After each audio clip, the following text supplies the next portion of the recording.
to Saturday Night at the Movies, the podcast that celebrates classic, cult, and current films and television, and the people that made them, and many other aspects of pop culture. I'm your host, Steve Rubin. Our producer's Ben Shrewsbury, and our signature theme was composed by Greg Lehrhoff. Here it's always Saturday night, and our mission is to chronicle film, TV, and pop cultural history one memory at a time.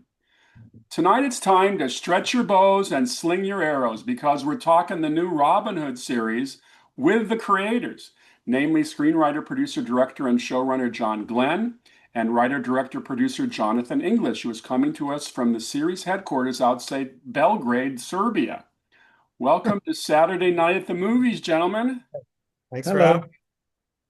I just love the show. I mean, I'm kind of a Robin Hood guy. I mean, I was walking around the house driving my wife nuts yesterday because I was singing the original Robin Hood theme from the Richard Green series. You know, the old Robin Hood, riding through the glen, that kind of thing. So I wanted to start out and ask you guys about your youth, or as Fred Gwynn says in Cousin Vinny, Ute. What was it like, starting with Jonathan, what was it like for you in terms of media? Were you a TV and film watcher from an early age, Jonathan? Yes, yeah. My parents divorced when I was very young, about 5 or 6 years old. I'd go and spend the weekends with my father, and he didn't know what to do with me, so he would take me to the cinema every weekend and sit me in front of the TV. He was a huge film fan, and I saw the original, the Errol Flynn Robin Hood at a very, very young age and loved it, fell in love with that movie. That Errol Flynn movie and the Seahawk. You know, I remember seeing those movies. I don't know, I was 7, 8, 9 years old, something like that. And then around that time, maybe I was a little bit older, 10, there was another Robin Hood TV show called Robin of Sherwood with Richard Praed. Michael Pratt. Michael Praed, thank you, Michael Praed, who then became pretty famous off the back of that and moved to America and starred in Dynasty. So yeah, the And Robin Hood show.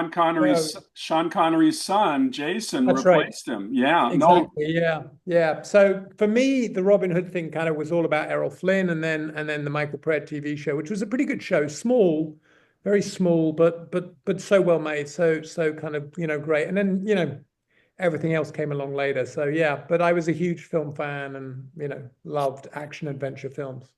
Mr. Glenn, what about you? Where did your beginnings begin? Probably Star Wars. I think that was the first moment where I was just blew my mind. I think I was like 7 years old or something like that. And very very similar, history with Jonathan. I mean, and, we're children of the 80s, so we had that incredible experience of growing up in, one of the greatest decades for film and television ever, So I was always captivated by the movies and by TV. I mean, I remember coming home and, watching the sort of the syndicated reruns of Magnum PI, with Tom Selleck and just like, so I just was captivated by film and television and then, and storytelling. I grew up in Alabama. And so for me, I don't even think I really understood people made movies. I knew there were actors, right? But I didn't know that, like, it sounds strange, but I wasn't even No, sure that. no, it doesn't sound strange because civilians aren't aware of it. Isn't the old joke that some people actually think that the actors make up the dialogue as they're going along? It might have been a little bit of that for me because I came out here to be an actor and then realized pretty quickly I wasn't a very good actor. And, but I was always writing, but it never occurred to me that you could make a living, I mean, it sounds strange again, but I knew people wrote books and when I assumed people wrote movies, but I just sort of transitioned into that because I started writing plays and doing that sort of thing with my actor friends and, you Yeah, know, it, neither of us had family or people in the business who no. we grew up. I mean, we have that in common as well. We grew up completely unconnected to the industry, just fans, and somehow found our way into the business without any. There was no nepotism. No, there was no design. Our It was story. just a long, hard slog. Yeah, well, you guys are doing really well, and I applaud you because I'm also a filmmaker and a writer, and I'm out there trying to sell every day, and it's like trying to push the peanut up the proverbial Pikes Peak. I actually have a movie that's going to a festival next month Oh, great. That is a audio movie. We took 18 actors into a Burbank recording studio and recorded a whole movie on audio as a podcast movie. Oh, that's a cool idea, actually. That's a great Yeah. idea. Yeah, kind of like 30s radio drama, except taken to. So we're hoping that we can sell it and then maybe, because all of us have those screenplays that are sitting on the table just collecting like piles of dust. So it was just a way of trying to get something moving in this crazy world. So tell me a little bit about how this Robin Hood project get together. I mean, you're pitching a time-honored quote unquote franchise. What was the inciting moment that came up with this idea?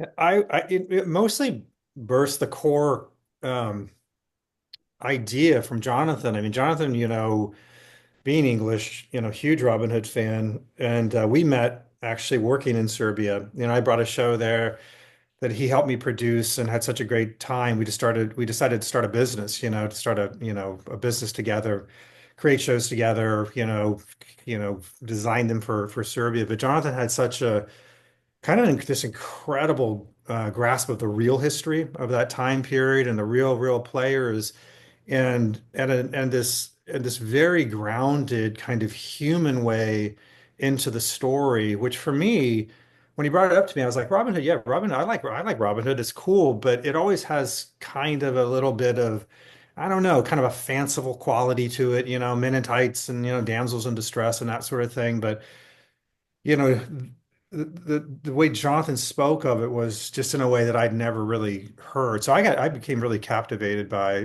the idea, and it was very makeable in Serbia. I mean, I mean, you've seen the show. It looks like you're in Sherwood. You know? Someone once told me that the actual Sherwood Forest is about 1 acre in London. I mean, England, it's about it. Or am I mistaken, Jonathan? Is there actually still a Sherwood Forest? There is, yeah. It's certainly a much smaller area than it used to be. I mean, I visited it before John and I kind of started the show.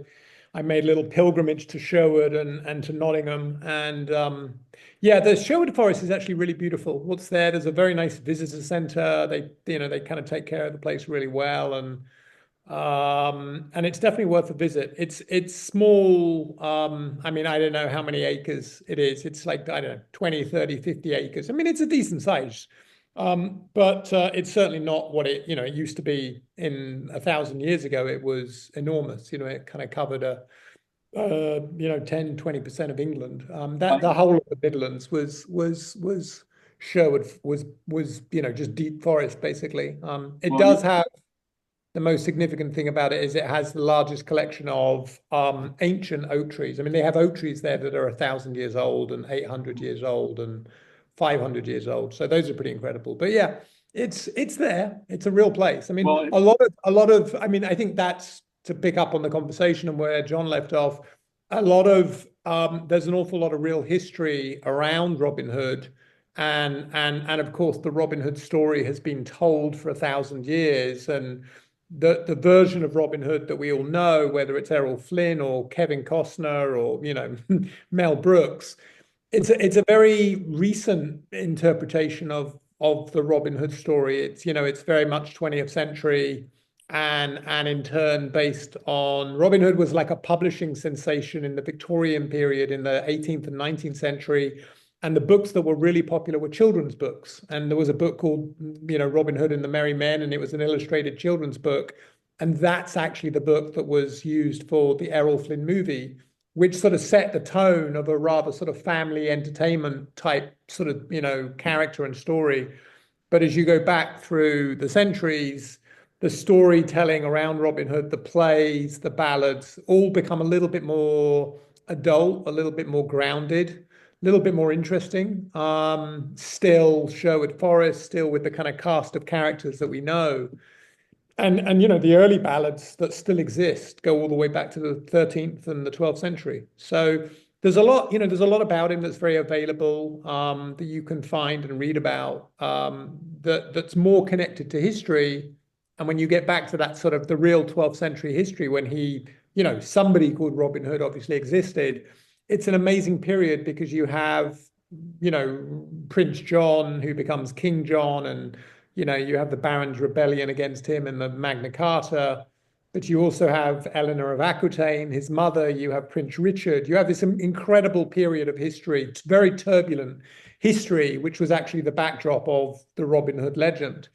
So when we started developing the story, and John and I kind of mapped out, the first season, having characters like Eleanor of Aquitaine was, an amazing opportunity. She'd never been seen in a Robin Hood story really at all, and it was such an amazing opportunity to have, this great woman, arguably the most powerful woman in Europe since Cleopatra, and clearly a great opportunity for a casting, of a great actress, and Connie was amazing, blah blah blah. So that it was kind of, once we connected it to real history, a lot of things just kind of happened in a great way.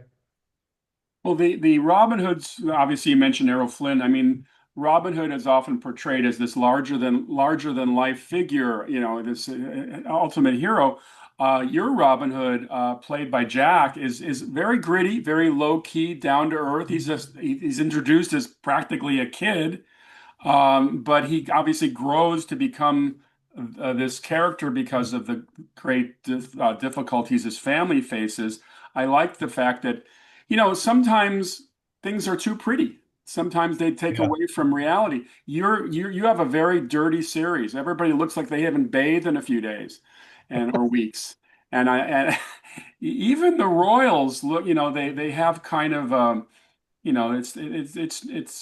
don't want to do I don't want to say that your show isn't pretty, because obviously it has great production values. But what I like about the show is we're dealing with real people, not archetypes, which I thought is obviously good in character Sure. development.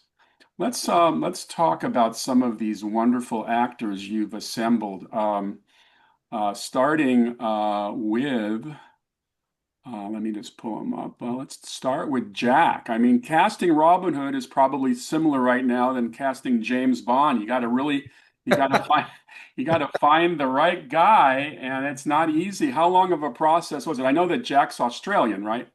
Uh, Jack Australian, and it was a long process. I mean, we read actors literally across, around the world.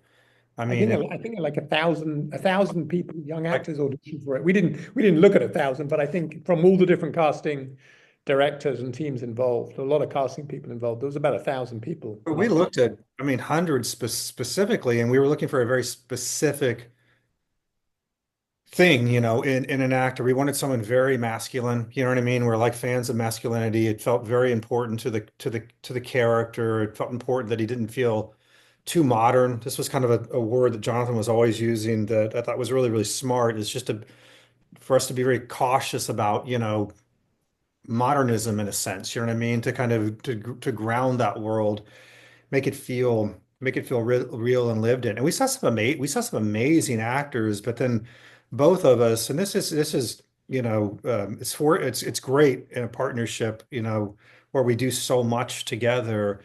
The minute we both saw Jack, he was making a movie with Todd Lieberman, fantastic producer, fantastic guy, and an EP on this show. And the moment we saw him, we were like, that's the guy. I mean, just that was it. That was the guy, And then it was just about testing him and meeting with him, and then convincing everyone around us that he was the guy, which wasn't very difficult. And he was a lovely guy as well. Oh We yeah. we had this idea, Steve, right from the beginning that he might be Australian. There's a lot of great Australian actors that are a little different to a lot of American or even British actors. They're a little bit more outdoorsy, a little bit more connected to nature, and I don't know, a little bit rougher around the edges somehow. Jack originally was a professional football player. He'd had an injury, and so he'd given up football playing sort of 5 years earlier, and sort of slowly and steadily got into acting. It wasn't a rush thing. So he'd really put in the work as an actor, but he just had this quality about him that we always thought was absolutely perfect. And then he just turned out to be this incredibly sort of down to earth, very balanced, incredibly, intuitive and very kind person. He was an absolute delight to work with. And well, yeah, your Robin is more emotional than most Robins we've ever seen. He doesn't seem to be very comfortable in his skin. he's not even sure if he wants to be Robin Hood, but things propel him. But he is a romantic figure. It's so funny you're talking about knowing it right at first. And Jonathan, before you came on, John, we were talking about James Bond movies because I've been writing about James Bond movies for over 40 years. Yeah. I've written 6 books on the subject.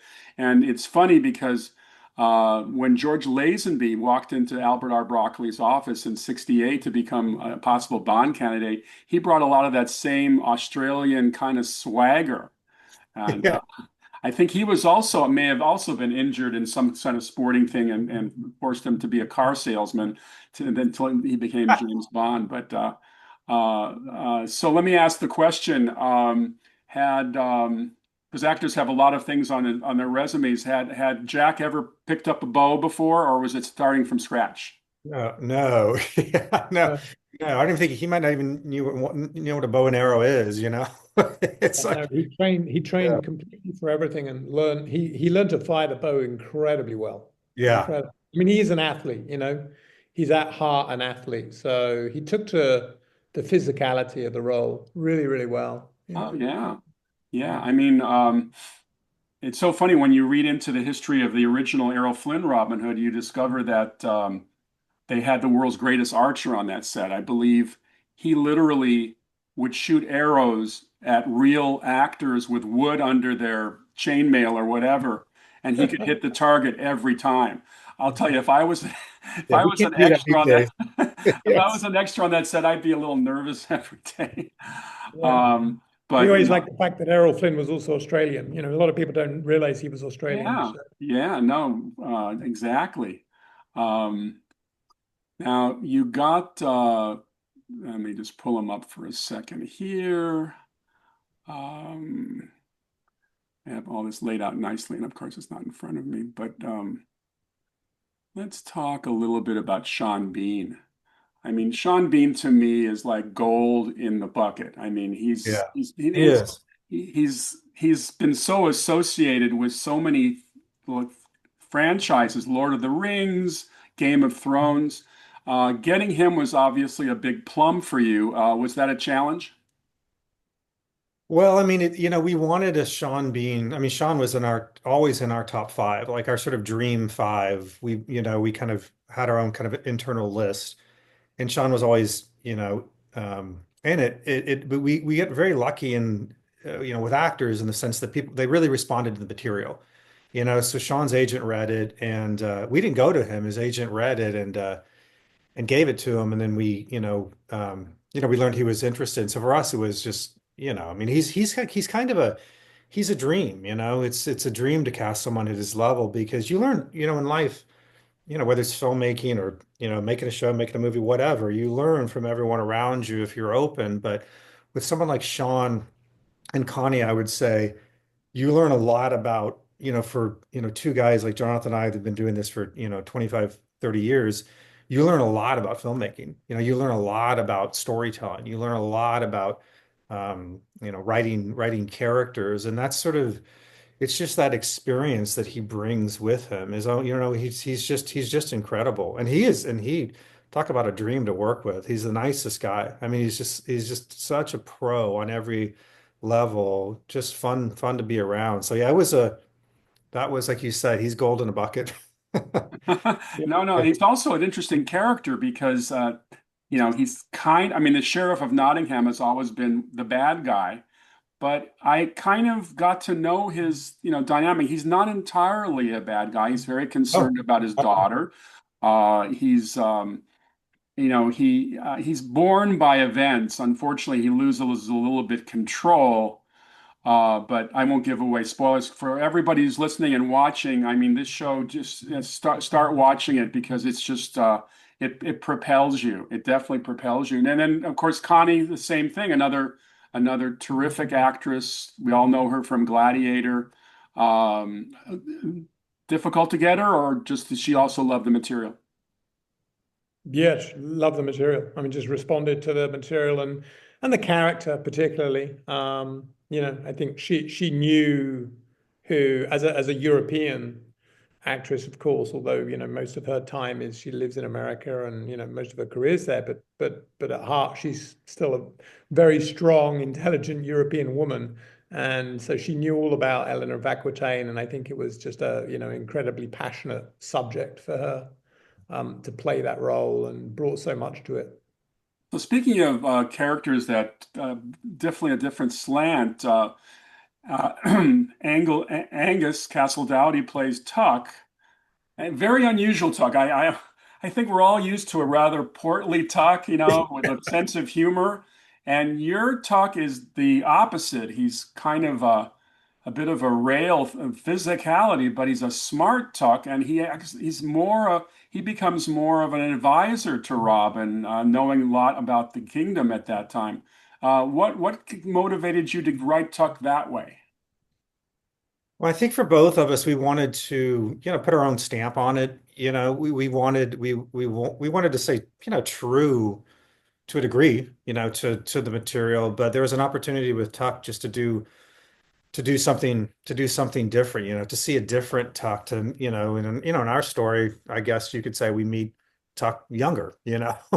He's more of a peer to Rob. Maybe to a degree, he's more spiritually advanced, if you will, or more thoughtful in that sense. And so, having that kind of counterweight between those two with Rob, who is struggling with identity, right? I mean, he doesn't want to be, this Robin Hood character who's associated with vengeance and violence and Tuck is, the way that we wrote Tuck, he's obviously he's a spiritual man. He's a man who, morality and ethics and philosophy, these are very important ideas. So to be able to put those two together and have them interact in that way, was interesting to us, as writers. Sure, sure. And your Little John is also very interesting in Marcus Fraser. Uh, I'll tell you, he walks around with that club, and I don't want to go within 5 feet of him or 50 feet of him. He sounds like he could take out half of the sheriff's yeoman with that club. By the way, the Tucks we've known in the past were masters of the cudgel. Was that the plan to give him kind of a club-like thing? Little John or Tuck? Little John. I think we were just looking. I mean, the first thing we should say about Marcus, I think it's really, kind of great to know and to hear that we Marcus walked in the room. We were doing John and I were in London casting a lot of different characters in the show, and we had a day where we were casting Little Johns. Marcus walked in the room and it was like literally one of those wow moments. I mean, first of all, he walked in the room and the room felt small. But then he smiled, and he has this incredible smile and this incredible soul, and he's just the most charming, kind of kind-hearted guy. But at the same time, he's sitting in front of you, and you feel so intimidated by his physicality. He's a martial artist. He's a kind of champion jujitsu, ultra heavyweight competitive jujitsu. So, he can literally squish you with one hand.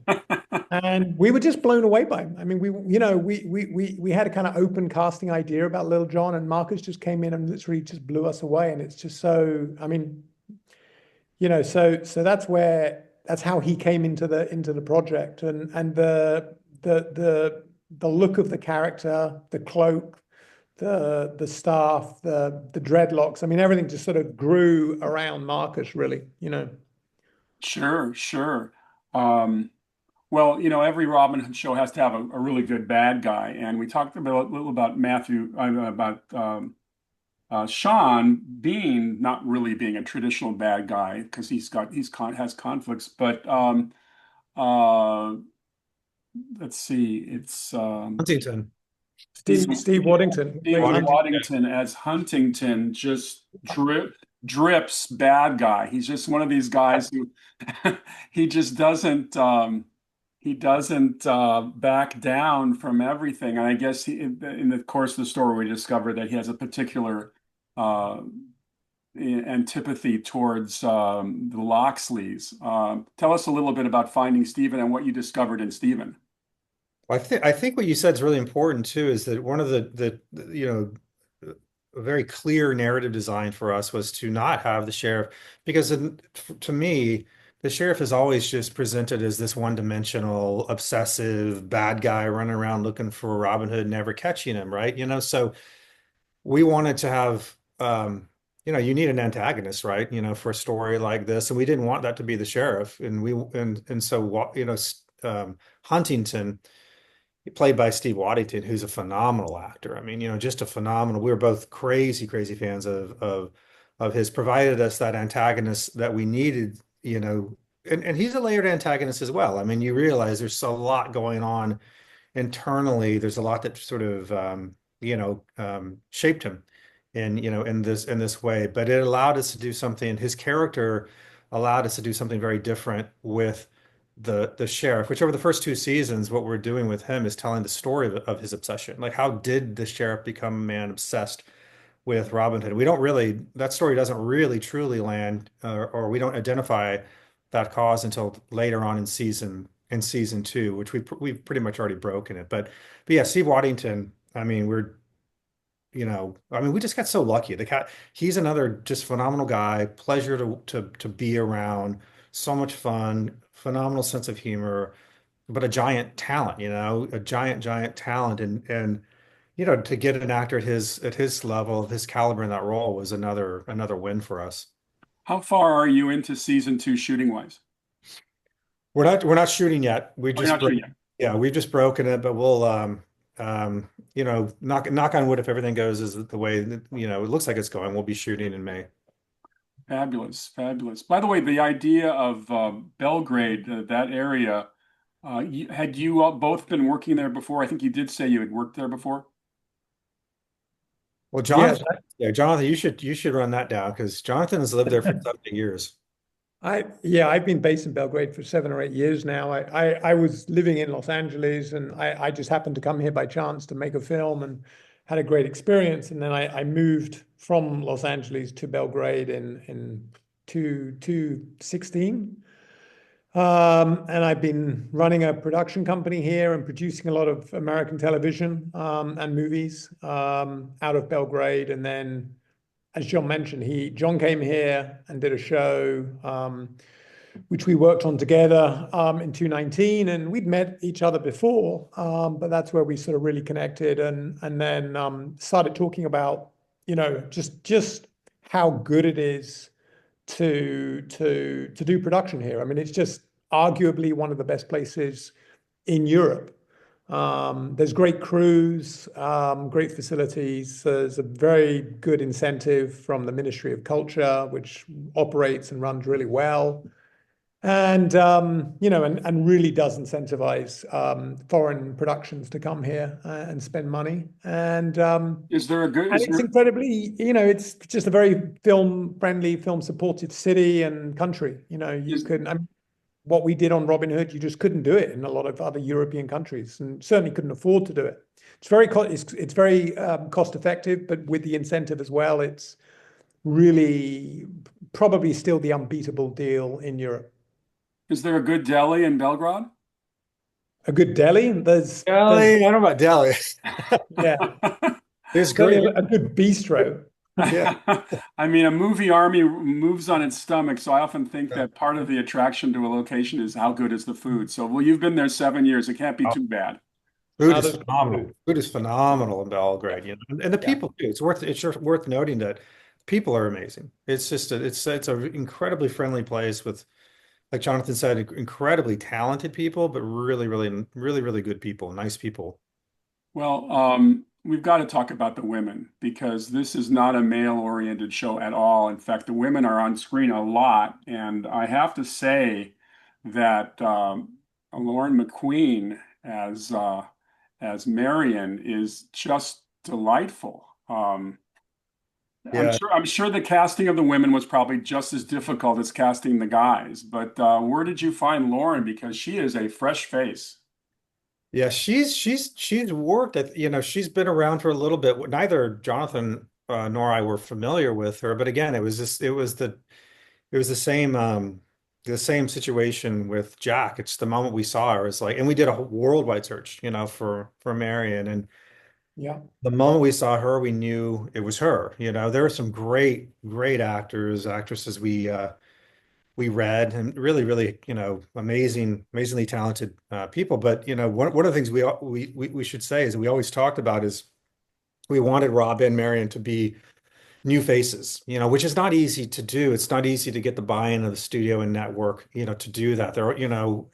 For very for obvious and smart reasons, but Lionsgate and MGM, they were very supportive of that. In particular, when we put Jack and Lauren in front of them. But yeah, she's for us, she's just a slam dunk. I mean, she's She's just sort of like the new Kate Winslet because she's incredibly talented. She has this maturity to her acting ability that belies her age, that belies the amount of work she's done. And, she seems like a much more mature actress in terms of, her experience and her ability. She's incredible, absolutely incredible.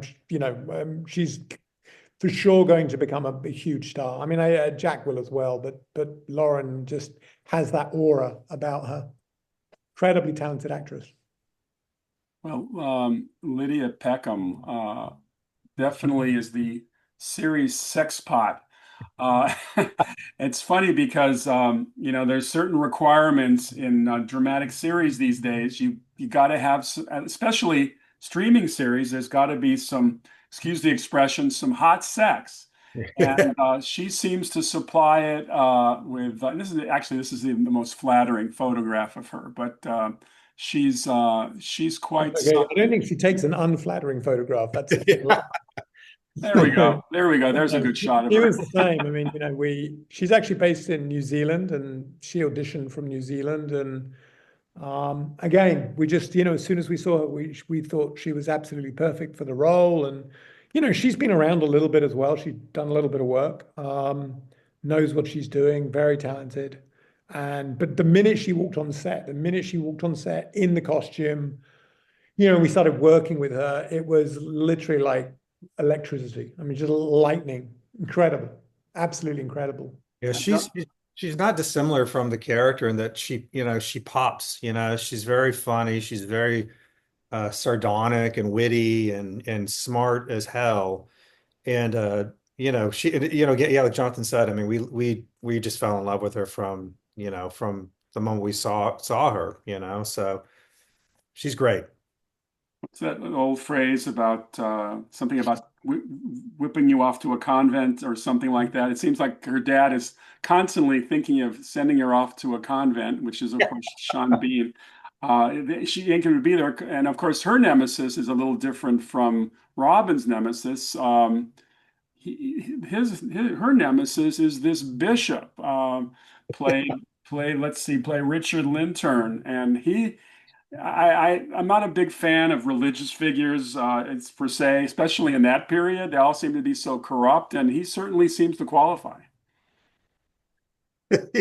Yeah, he does. Yeah, he does. The bishop is an interesting, an interesting character, and Richard, we love Richard as well. We think he did a phenomenal job, and there is as you move through the season, there's tension that grows between Priscilla, Lydia's character, and the bishop, Richard's character. So it's an interesting it's an interesting relationship that evolves.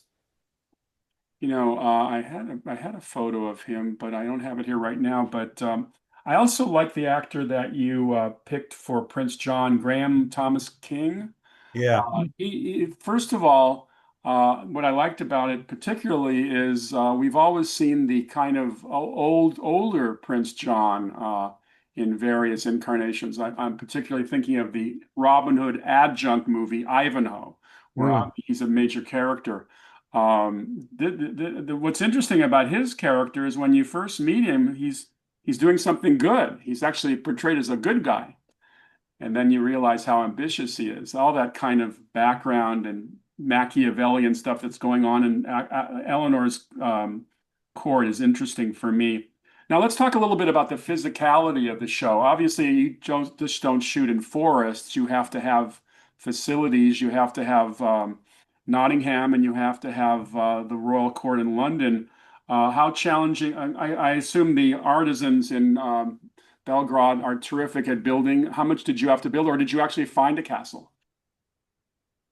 No, we built a lot. Yeah, a whole lot. One of the benefits of Belgrade, and it's very cost effective. So we built, I mean, the castle, the town of Nottingham is all built on the back lot of PFI Studios. PFI Studios is a big studio complex just outside of Belgrade, which is where we're based. And, there's a lot of big, really good sound stages. So all of the interiors were built on the stages. And then, they have a big back lot where we built the exterior of Nottingham and a lot of other sets. So we were, very fortunate to be able to do that. And as you saw in the show, I mean, it looks incredible. So we tried to make, I mean, I think one of the approaches on the production was to try to make things as real. We wanted the show to feel very grounded, historically believable, grounded and real. And in doing that, we wanted to sort of avoid a lot of visual effects, a lot of green screen. We didn't want that, that sort of look or feel of a show like Spartacus, for example. We wanted things to feel real and gritty, a little bit like Braveheart or that kind of a film. So we built as much as we could, and we even built sets on location, Loxley Manor and Gamewell, a real sets built on real locations outside of Belgrade, where you have real countryside, and it's really beautiful. Those amazing aerial shots of the forest, I assume that's all outside Belgrade.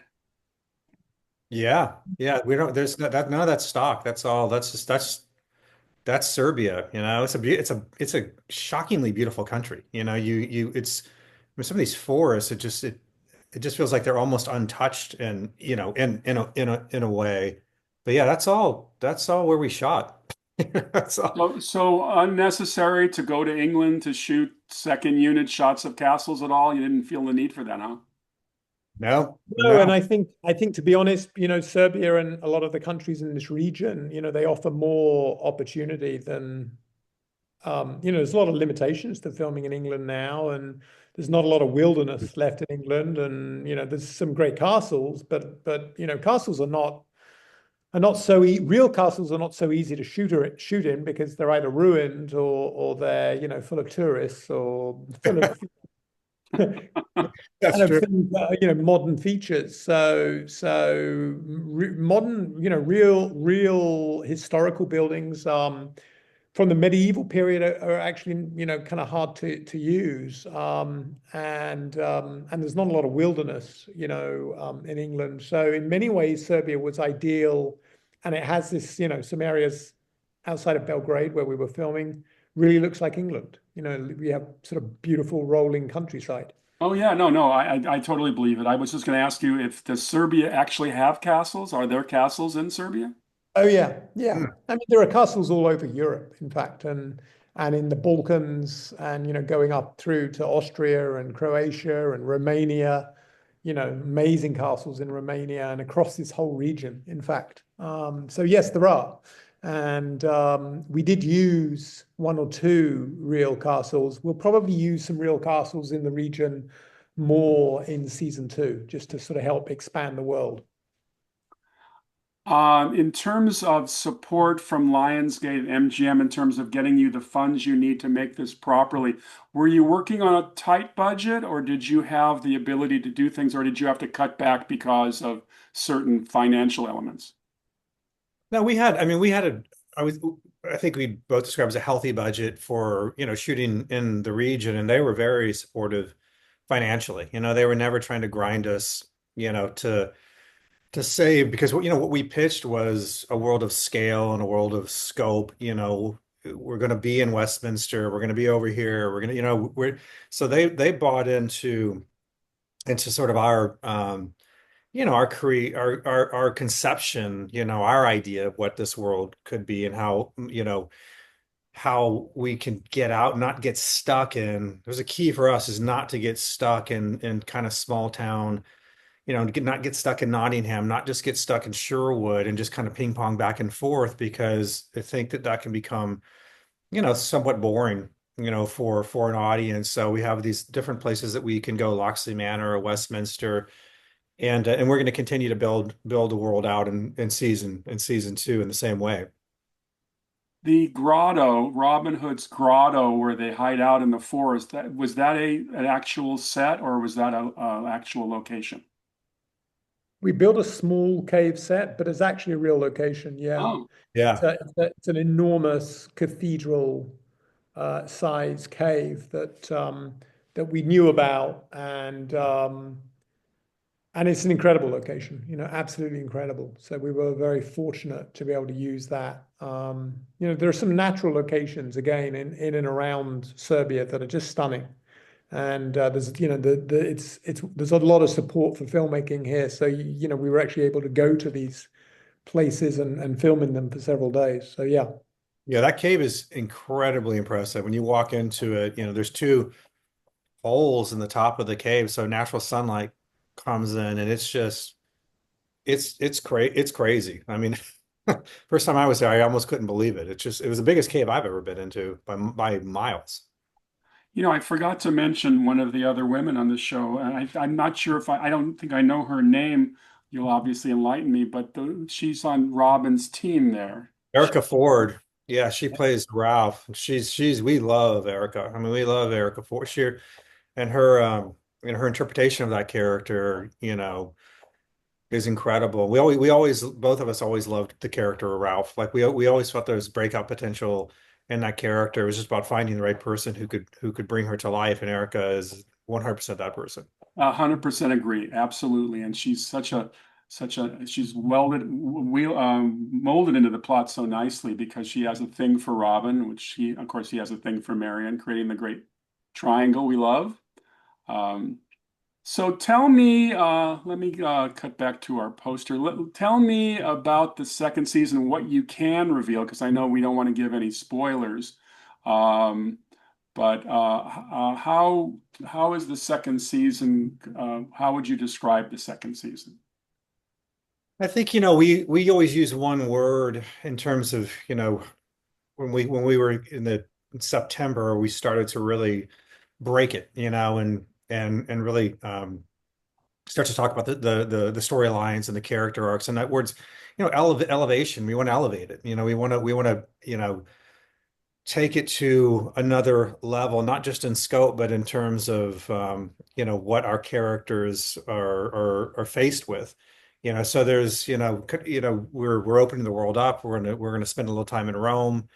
We're putting characters together that we don't see together in season one. Like there's a whole 3 episode arc with Will. It's played by Henry Rowland, who's another great actor. And between Will and Tuck, which is a really great storyline. The sheriff has a phenomenal. We can't reveal too much, but the sheriff has a really phenomenal storyline that continues to evolve his character and continues to play into the nuances of the character and the sort of emotional life of the character, more than just he's the sheriff and he's going to go hunt you down and he's a baddie. So Priscilla, has a terrific storyline. Of course, Eleanor has a phenomenal storyline, and Robin Marian. So we're elevating it, and just pushing ourselves to deliver, because we were very happy with the season that we did. We're very proud of it. And so now the challenge is how do you match that? It's not just match it, how do you better it, which isn't easy.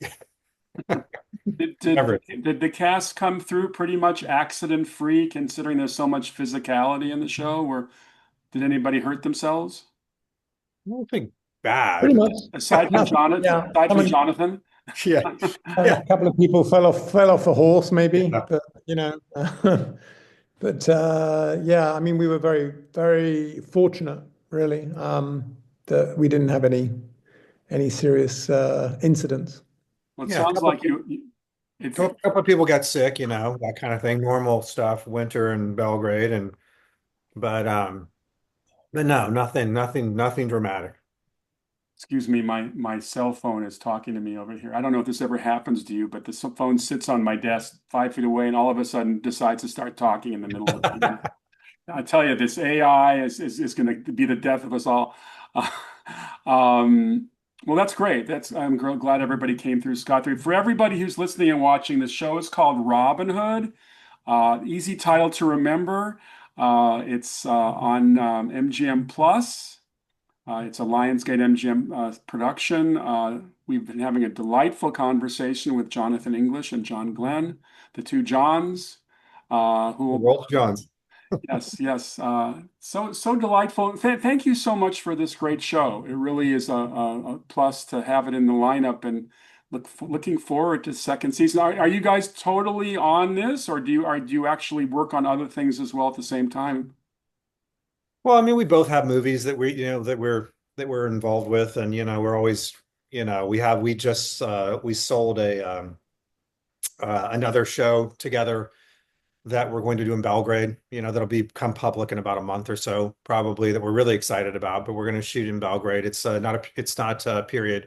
It's like 2026 in Belgrade, with a really really cool director we love involved, for that one. And so it's so yeah, so we're always building. No bows and arrows?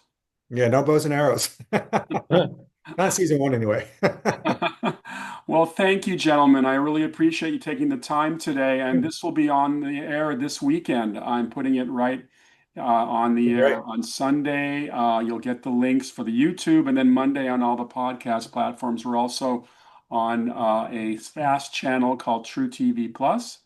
And then I do a huge social media a campaign to tell people it's on. So your ears will be ringing. Great. Well, we appreciate it, man. We appreciate your time too. Thank you. Thank you so much. You Great have talking to been you. you have been watching and listening to Saturday Night at the Movies. I'm your host, Steve Rubin.